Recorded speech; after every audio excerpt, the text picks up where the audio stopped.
Transnational Modern Languages, a handbook, is a high quality and original piece of work which makes an important contribution to the field of modern languages.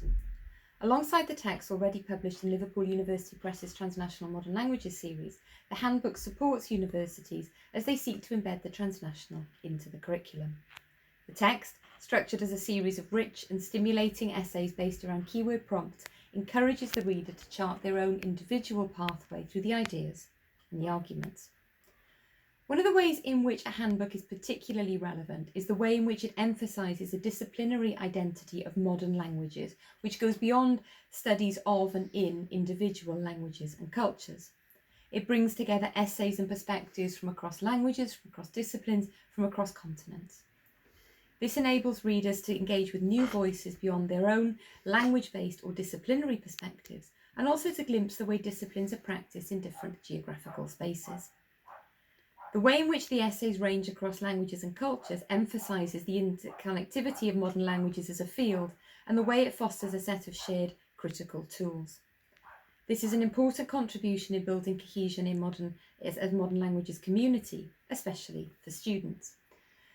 As students access a text which embodies the practice of sharing knowledges and approaches, it reinforces the idea that modern languages research and methodologies are relevant beyond a specific area of expertise. Accessing unfamiliar languages and cultures supports students in becoming comfortable with being uncomfortable, which is an important part of learning in itself. Texts such as the handbook provide useful teaching resources for embedding the transnational into the curriculum. In 2016, I led a curriculum review at the School of Modern Languages in Cardiff University, and we really aimed to put the transnational at the heart of the curriculum.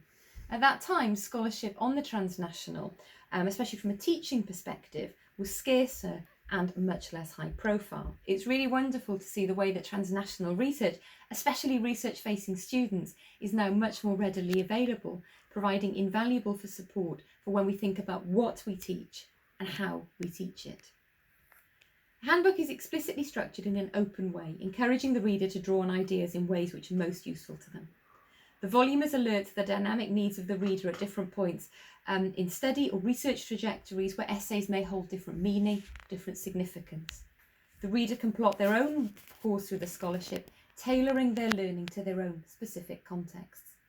This attention to and respect for diversity of learning contexts is especially relevant at a time where we seek not only to transnationalise, but also to decolonise our teaching and learning.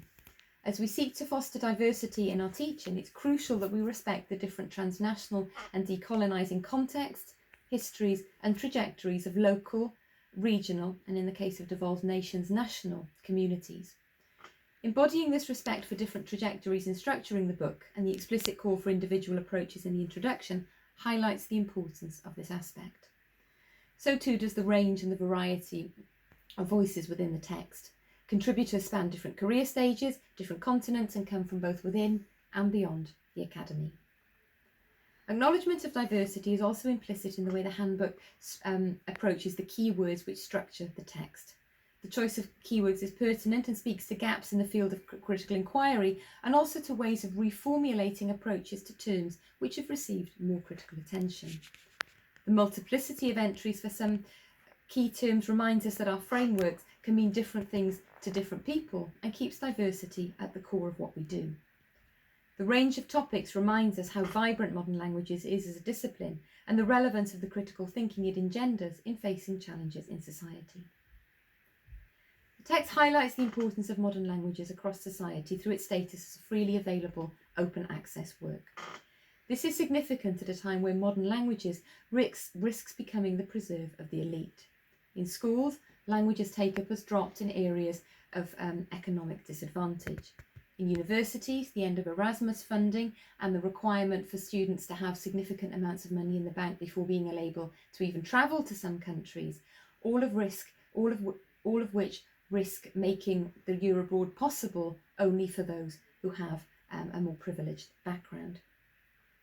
Making modern languages thinking freely available to everybody highlights, even in a small way, that languages make a contribution to and are available for everybody. Those of us working in modern languages, we understand how the discipline can play an important role in developing thinking, critical approaches and engagement with society. Transnational Modern Languages, a handbook, is an important tool in helping us make explicit the relevance and the significance of our field.